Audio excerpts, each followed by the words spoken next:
अगर आप अपने अकाउंटिंग के वर्क को इम्प्रूव करना चाहते हैं तो यहाँ पे मैंने ओपन कर लिया है सुमन एजुकेशन हब चैनल, जो कि हिंदी लैंग्वेज में है। यहाँ पे जब आप होम पे क्लिक करेंगे और वीडियो पे क्लिक करेंगे तो यहाँ पे आपको सारी वीडियोस मिलेंगी, जिसमें आप देख सकते हैं कि ई कॉमर्स की अकाउंटिंग आपको कैसे करना है।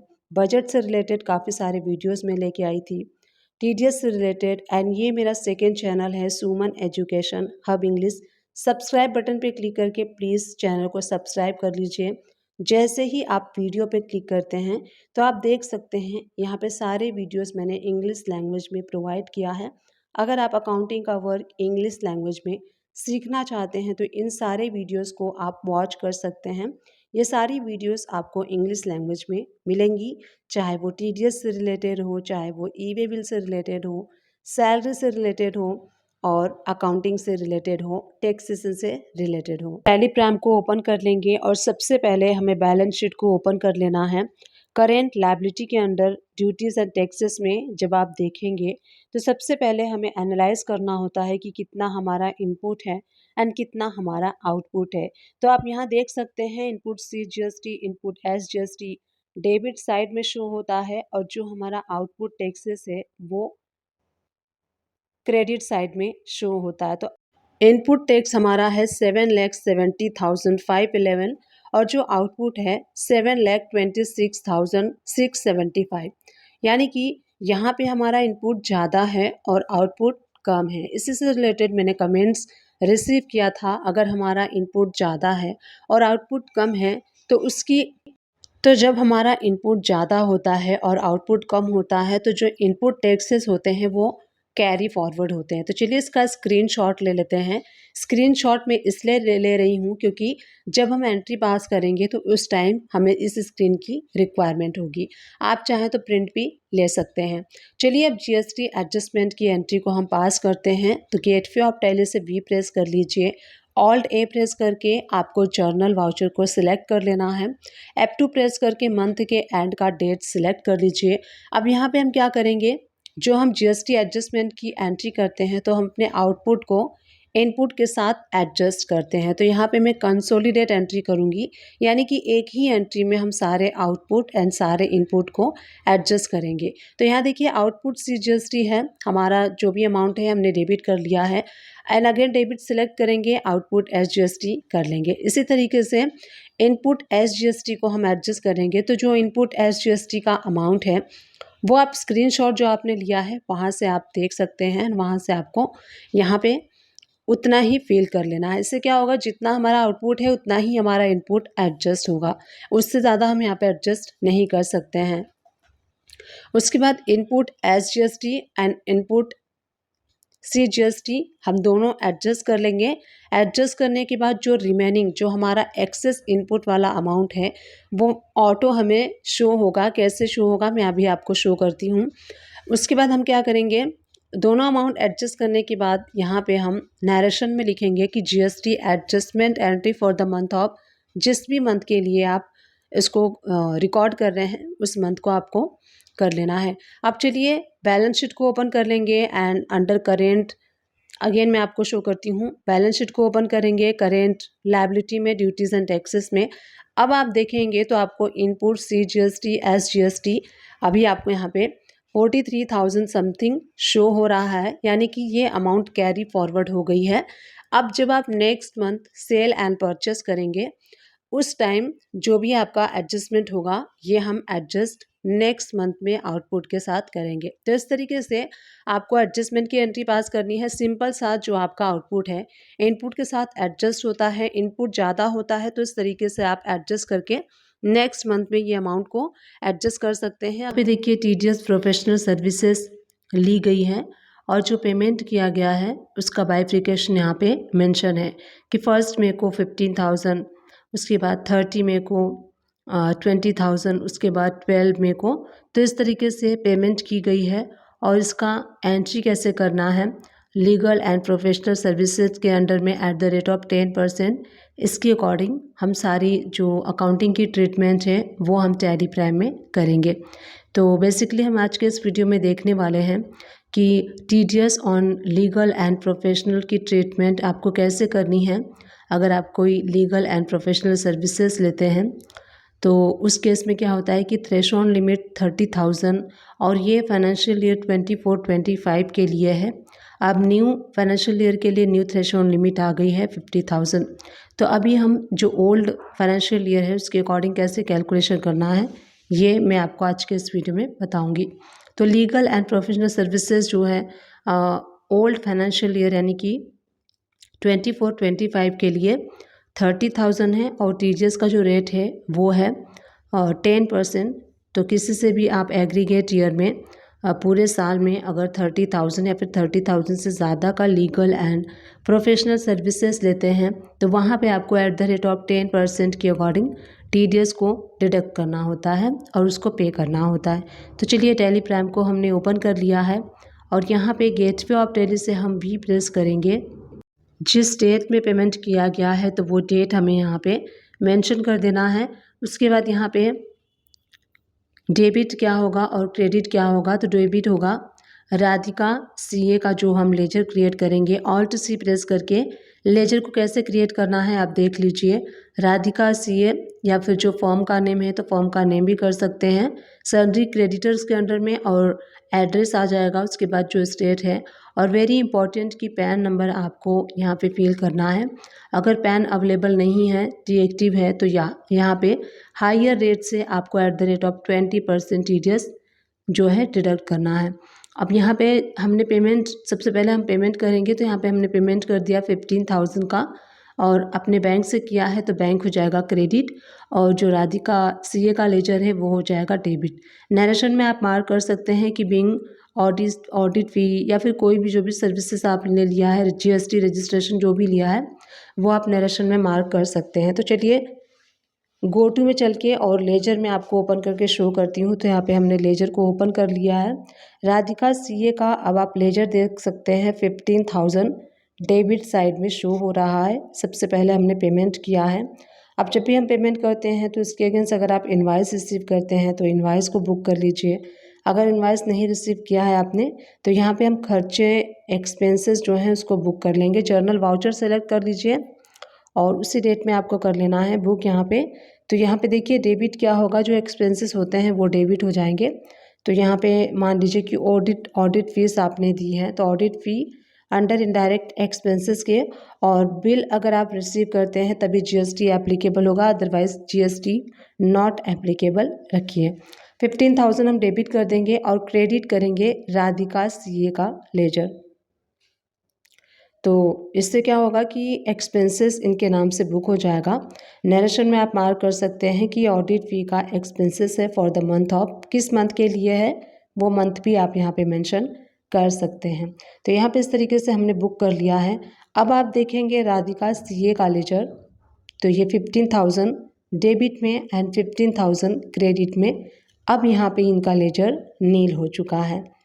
अब जब हम नेक्स्ट पेमेंट देंगे तो नेक्स्ट पेमेंट हमने दिया है 31 मई को 15,000 का। तो यहाँ पे डेट चेंज कर लीजिए, 31 मई हमने कर लिया है और राधिका सीए का लेजर हमने यहाँ पे सिलेक्ट कर लिया है और 10,000 किया है इसलिए हम 10,000 कर लेंगे। और अपने बैंक से कर रहे हैं तो अपने बैंक को सिलेक्ट कर लीजिए और नरेशन आप मार्क कर सकते हैं कि किस पर्पज़ से आपने ये पेमेंट किया है और इसको हम कर लेंगे सेव। तो यहाँ पे हमने सेकेंड वाली पेमेंट की भी एंट्री कर ली है। तो इसका डेट चेंज करेंगे तो अब आपको दिखेगा 15,000 का और 10,000 का, यानी 25,000। तो अभी भी थ्रेशोल्ड लिमिट क्रॉस नहीं हुई है तो अभी हमें टीडीएस बुक नहीं करना है। और जो हमने 10,000 पे किया था चलिए उसके अगेंस्ट हम एक्सपेंसेस को बुक कर लेते हैं। तो यहाँ पे 10,000 के अगेंस्ट मैंने एक्सपेंसेस को कर लिया है बुक। अब आप देख सकते हैं हमने जितना पेमेंट किया है उतना हमने एक्सपेंसेस बुक कर लिया है। 25,000 टोटल है। अभी भी जो थ्रेशोल्ड लिमिट 30,000 की है वो क्रॉस नहीं हुई है तो हम अब टीडीएस बुक नहीं करेंगे। नेक्स्ट पेमेंट हम कर देते हैं। तो लास्ट पेमेंट हमने 12 जून को किया है। सेम वे से करेंगे, जो राधिका का लेजर है वो हो जाएगा डेबिट और यहाँ पे जो टोटल पेमेंट हमने किया है 15,000 का किया है न्यू रेफरेंस लेते हुए और अपने बैंक से किया है तो बैंक हो जाएगा क्रेडिट। नरेशन में आप मार्क कर लीजिए और इसी के अगेंस्ट हम एक्सपेंसेस जो है वो बुक कर लेंगे 15,000 का। अब आप टोटल देखेंगे तो ये टोटल हमने पेमेंट कर दिया है 40,000 का। तो 40,000 यानी कि थ्रेशोल्ड लिमिट जो है वो क्रॉस हो गई है।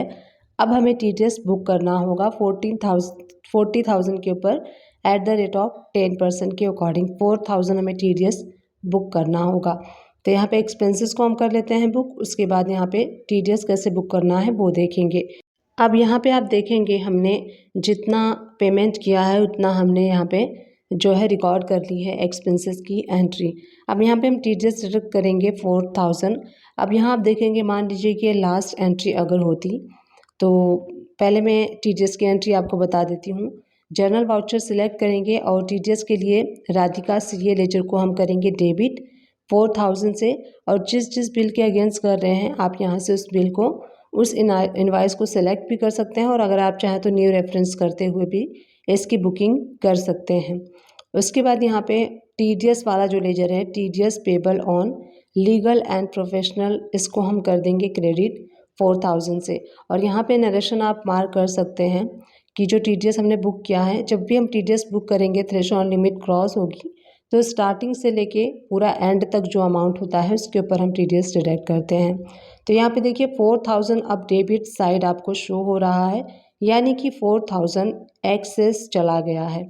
इसका भी सॉल्यूशन मैं अभी आगे इस वीडियो में आपको दूंगी। सबसे पहले हम ओपन कर लेते हैं TDS वाला लेजर, सो दैट मैं आपको शो कर सकूं कि TDS पेमेंट की एंट्री आप कैसे करेंगे। यहाँ आप देख सकते हैं TDS 4,000 शो हो रहा है। तो ऑल्ट C प्रेस करके यहीं से पेमेंट वाला वाउचर सेलेक्ट कर लीजिए। जून का बिल था तो उसका TDS जुलाई में जाएगा। जब भी आप जुलाई में करेंगे बिफोर 7 तो वो डेट सेलेक्ट कर लीजिए, और TDS वाला जो लेजर है वो हो जाएगा डेबिट और आपका बैंक हो जाएगा क्रेडिट। नरेशन में आप मार्क कर लीजिए कि आपने TDS जो पे किया है वो किस मंथ के लिए किया है। तो नरेशन में आप मार्क करने के बाद जब आप देखेंगे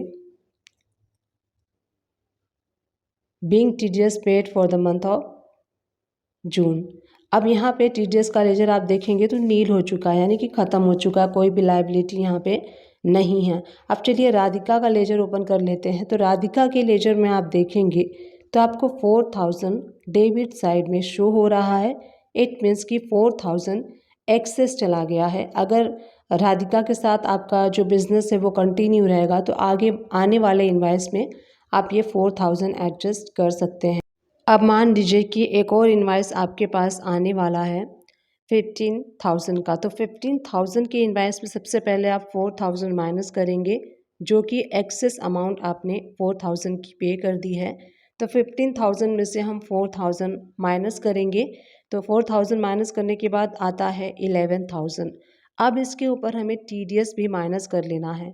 तो TDS at the rate of 10% आ जाएगा। तो 1,000 डिवाइडेड 100 मल्टीप्लाई 10 करेंगे आप, तो आपका TDS निकल के आया 1100, यानी कि 1100 भी आप माइनस करेंगे 11,000 में से। उसके बाद जो अमाउंट बचती है 9900 की, ये हम पे करेंगे। तो नेक्स्ट जो इनवाइस है उसमें हमें एक्सेस अमाउंट को भी माइनस करना है, TDS वाले अमाउंट को भी माइनस करना है, और जो बैलेंस बचता है वो हम पार्टी को पे कर देंगे। तो पेमेंट वाले वाउचर में राधिका को हम डेबिट करेंगे 9900 से, और बैंक को हम कर लेंगे क्रेडिट, क्योंकि हम बैंक के थ्रू कर रहे हैं इसलिए हम बैंक को करेंगे क्रेडिट। और नरेशन में आप यहाँ पे मार्क कर लेंगे कि किस मंथ का आप पेमेंट कर रहे हैं। उसके बाद यहाँ पे देखिए पेमेंट हमने कर दिया। अब हम यहाँ पे बिल की बुकिंग करेंगे। तो बिल की बुकिंग करने के लिए डुप्लीकेट वाउचर करेंगे। डुप्लीकेट जब वाउचर आप करते हैं तो यहाँ पे हमने बिल बुक कर लिया है। अब उसके बाद देखिए बिल बुक हमने कर लिया है और जो रिमेनिंग पेमेंट है वो भी हमने दे दिया है। अब यहाँ पे 1100 का TDS बचता है, तो TDS को भी हम बुक कर लेंगे, और यहाँ पे जैसे ही हम TDS बुक करेंगे तो इसका लेजर हो जाएगा नील। तो चलिए TDS को बुक कर लेते हैं। तो हाँ, जुलाई मंथ में हम TDS बुक कर लेंगे 1100 का। और नरेशन में आप मार्क कर सकते हैं कि ये जो TDS है वो किस मंथ के लिए है, for the month of July, और इसको हम सेव कर लेंगे। जैसे ही हम इसको सेव करेंगे अब आप देखिए लेजर नील हो चुका है। तो इस तरीके से अगर आप कंटिन्यू किसी से वर्किंग करते हैं, आपने एक्सेस पे कर दिया है, टीडीएस डिडक्ट नहीं किया है, तो नेक्स्ट इनवॉइस में आप इसको इस तरीके से एडजस्ट कर सकते हैं। तो अभी मैंने जो एंट्री की थी उसको मैंने डिलीट कर दिया है और फिर से हम पहली कंडीशन में आ गए हैं, जहाँ पे कि हमने जितना उनको पे किया था उतना इनवॉइस हमने बुक कर लिया और 4400 हमारा एक्सेस डेबिट साइड में शो हो रहा है। और मान लीजिए अब राधिका के साथ हमारा काम कंटिन्यू नहीं होगा, तो इस लेजर को हमें कैसे नील करना है। तो अब हम क्या करेंगे, हमें अपने एक्सपेंसेस यानी कि जो हमने एक्सपेंसेस बुक किए हैं उसको इंक्रीज़ करना होगा। कैसे इंक्रीज़ करेंगे, तो यहाँ पे जो टोटल हमने बुक किया है इनवॉइस की वैल्यू, जो एक्सपेंसेस की वैल्यू बुक की है हमने 40,000 की, तो हमें अपने एक्सपेंसेस को 10% से इंक्रीज़ करना होगा। तो इसकी कैलकुलेशन क्या होगी, टोटल हमने जो इनवॉइस बुक किया है 40,000 का किया है, तो 40,000 डिवाइडेड 90 मल्टीप्लाई 100 आप करेंगे, तो आप यहाँ देखेंगे जो कैलकुलेशन निकल के आ रही है 44,444। अब ये टोटल अमाउंट है, यानी कि इतना हमें एक्सपेंसेस बुक करना होगा। और अभी हमने कितना किया है 40,000, तो 40,000 को हम 44,444 में माइनस करेंगे, तो जो बैलेंस निकल के आएगा वो निकल के आएगा 4,444। तो ये जो बैलेंस आया है 4,444, इसको हम सबसे लास्ट इनवॉइस में ऐड कर देंगे। तो सबसे लास्ट इनवॉइस हमने बुक किया है 15,000 का, 15,000 प्लस 4 टाइम 4 को हम ऐड कर लेंगे, तो ये बना 19,444। तो सबसे लास्ट वाला जो इनवॉइस है उसको हम मॉडिफाई कर लेंगे 19,444 से, और उसके बाद जो आगे की ट्रीटमेंट है अकाउंटिंग की वो हम करेंगे। तो यहाँ देखिए मैंने बुक कर लिया है 19,444। अब 19,444 के ऊपर हम जीएसटी ऐड करेंगे एट द रेट ऑफ 10%। तो 10% के अकॉर्डिंग जो जीएसटी कैलकुलेट होके आया है उसी को हम यहाँ पे बुक करेंगे। तो यहाँ पे आप कैलकुलेटर भी यूज़ कर सकते हैं टैली प्राइम में, अगर आपके पास कैल्सी अलग से नहीं है तो यहीं पे आप कैल्सी यूज़ कर सकते हैं। तो यहीं पे अब जो जर्नल वाउचर हम ओपन करेंगे और राधिका सीए जो हैं उनको हम कर देंगे डीआर। यहाँ पे डेबिट करने के बाद जो टीडीएस वाला अमाउंट है उसको हम कर देंगे सीआर 4 टाइम 4 से। तो इस तरीके से आप देख सकते हैं लेजर नील हो चुका है। तो इसमें हमने 2 सिनेरियो देखे।